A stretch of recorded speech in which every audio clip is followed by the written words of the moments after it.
حتى عن تقديم هجمة حقيقية واحدة طيلة الشوط الذي انتهى بالتعادل السلبي. حاليا هسه الامل الافضل، ادينا شوط اول ما كنا بالمستوى المطلوب، كان الفريق يلعب بمجرد متسرعين على الهدف لان احنا مستعجلين لان التصدر الدوري. اجواء ملعب الجويه بالضغط الجماهيري، لاعبين شويه يعني تقيدوا. صحيح احنا دافعنا بس ما اعطينا يعني المباراه ان نكون دائما مدافعين.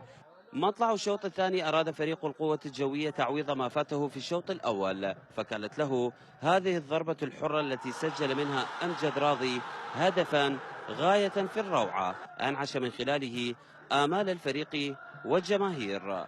الضغط الجوي استمر بعد الهدف وفريق البحري بقي مدافعا لتكون هذه الهجمة التي أخطأ في إبعادها حارس فريق البحري هدفا ثانيا للقوة الجوية جاء عن طريق حمادي أحمد. لتتوقف المباراة بعد الهدف الثاني لبضع دقائق بسبب انعدام رؤية اللاعبين من دخان الألعاب النارية المنبعثة من الجماهير المحتفلة بفريقها الجوي، ولتستأنف بعدها المباراة وتبقى النتيجة على حالها دون إضافة هدف ثالث للصقور أو تقليص للبحري. 3 نقاط مهمة تقربنا من الفريق المتصدر، تقول مبروك هذا الجمهور اللي يحضر وهكذا درجة حرارة مرتفعة.